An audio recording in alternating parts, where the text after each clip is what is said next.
Oke, Assalamualaikum warahmatullahi wabarakatuh. Selamat pagi, salam sehat sejahtera untuk kita semuanya. Bapak-Ibu sekalian yang kami hormati, izinkan kami untuk menyampaikan press release terkait APBN kita untuk Bengkulu Sejahtera.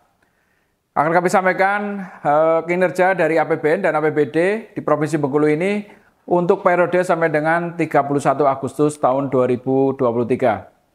Untuk kinerja APBN sampai dengan 31 Agustus tahun 2023 ini, pendapatan negara sudah terkumpul sebesar 2,03 triliun atau mencapai 69,88% dari target. Ini meningkat sekitar 10% year on year dibanding tahun yang lalu.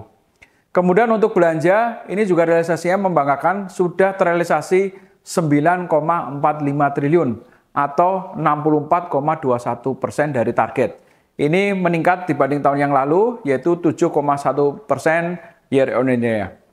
Kemudian dari pendapatan belanja tersebut, kita melihat ya defisit APBN di Bengkulu ini, yaitu selisih antara belanja dan juga pendapatan yang dikolek sebesar 7,42 triliun. Bapak Ibu sekalian yang berbahagia, kami sampaikan rincian relasi pendapatan sampai dengan 31 Agustus tahun 2023 ini. Jadi pendapatan ini ada sumbernya utamanya dua, yaitu pendapatan perpajakan dan penerimaan negara bukan pajak. Kalau pendapatan perpajakan ada penerimaan pajak dalam negeri dan juga penerimaan bea dan cukai. Pertumbuhan penerimaan pajak di Provinsi Bengkulu sampai dengan 31 Agustus 2023 sebesar 9%. PPN dalam negeri mengalami kontraksi sebesar minus 5,9% yang dipengaruhi oleh penurunan harga sawit. Kemudian untuk pajak lainnya kontraksi sebesar 3,9% karena transaksi yang dikenakan bea materai meningkat menjadi minimal 5 juta ke atas. Kemudian untuk bea masuk mengalami penurunan sebesar 77% karena kiriman barang impor lewat pos sudah dipusatkan di Jakarta. Sedangkan untuk penerimaan negara bukan pajak itu utamanya dari PNBP lainnya dan pendapatan BLU ini meningkat dibanding tahun 2022 sebesar 14,8%. Jadi sudah terrealisasi 101,32% untuk PNBP-nya. Sudah melebihi dari target. Kemudian Bapak-Ibu sekalian yang saya hormati, akan kami sampaikan terkait kinerja belanja negara lingkup Provinsi Bengkulu sampai 31 Agustus 2023 ini. Belanja negara terdiri dari belanja untuk pemerintah pusat dan transfer ke daerah dan juga dana desa. Belanja kementerian lembaga sebesar 2,76 triliun atau 59,74% dari pagu. Tumbuh sebesar 18,8% dari tahun yang lalu. Kemudian pertumbuhan tertinggi pada belanja modal. Ini tentunya sesuatu yang menggembirakan kita semuanya. Realisasi tertinggi disumbang oleh juga belanja pegawai. Ya. Kemudian untuk belanja transfer ke daerah sebesar 6,69 triliun, yaitu sebesar 66,26 dari pagu. Mengalami pertumbuhan sebesar 2,9% dari tahun lalu. Kontraksi pada DAU disebabkan oleh perubahan mekanisme penyaluran DAU yang menyebabkan porsi penyaluran DAU yang tidak ditentukan penggunaannya menurun dibandingkan tahun sebelumnya. Bapak-Ibu sekalian, kami sampaikan selanjutnya mengenai kinerja APBD sampai 31 Agustus tahun 2023. Untuk pendapatan sudah terkolek 7,21 triliun atau 58,52% dari target. Ini terkontraksi 1,26% year on year-nya. Tentunya pendapatan ini yang di APBD ditopang sebagian besar dari transfer ke daerah. Kemudian untuk realisasi belanjanya sudah mencapai 6,74 triliun atau 53,06% dari target. Atau meningkat ya dibanding tahun lalu sebesar 3,86% secara year on year.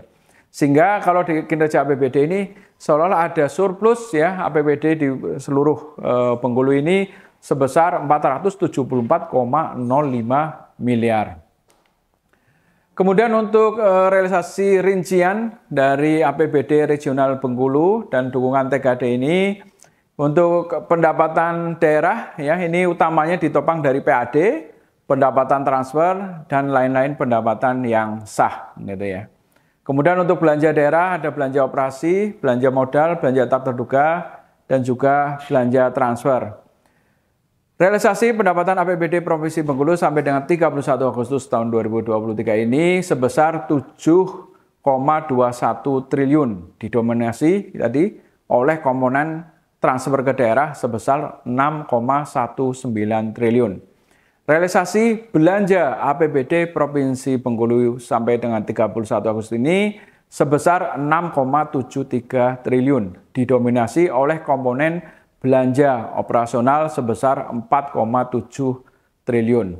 Transfer ke daerah yang telah disalurkan ke Provinsi Bengkulu sebesar 6,1 triliun atau 85,88% dari total pendapatan APBD.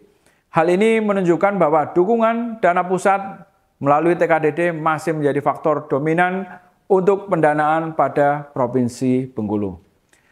Kita juga merekomendasikan untuk terus kita semuanya, para pengelola APBD, untuk percepatan penyaluran transfer ke daerah, ya, dan juga penguatan lokal taxing power, dan juga perbaikan proporsi belanja, ya belanja pegawai, belanja modal, yang mengarah kepada Undang-Undang HKPD.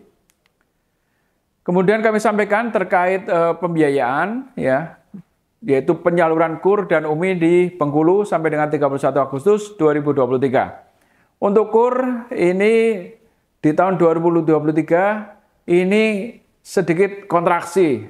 Kontraksinya juga cukup dalam, yaitu minus 45,808%. Dan penyalurannya juga terkontraksi sebesar minus 39,68%. Tentunya KUR ini ya disebabkan ya karena adanya perubahan regulasi sehingga ada penyesuaian di tataran operasional baik dari regulasi operasional maupun sistem yang ada.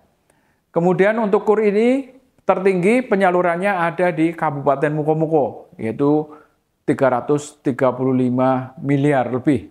Kemudian disusul Kota Bengkulu sebesar 317 miliar. Kemudian Kabupaten Bengkulu Utara sebesar 312 miliar lebih. Dan total penyaluran sebesar 1,77 triliun rupiah. Kemudian untuk kinerja ultramikro, ini untuk jumlah debiturnya, ini juga mengalami growth. Nah, berbeda dengan yang KUR, sebesar 21,6%. Tentunya ini diimbangi dengan penyalurannya juga mengalami growth sebesar 18,67%. Untuk UMI ini tertinggi ada di Kota Bengkulu, sudah penyalurannya sebesar 15,68 miliar. Kemudian disusul Kabupaten Bengkulu Tengah dan juga Kabupaten Rejang Lebong. Demikian Bapak Ibu sekalian terkait kinerja APBN kita untuk Provinsi Bengkulu. Ya, harapan kami semua pemangku kepentingan, terutama para pengelola keuangan APBN dan APBD, terus mempercepat kinerjanya dengan semangat dan menjaga integritas.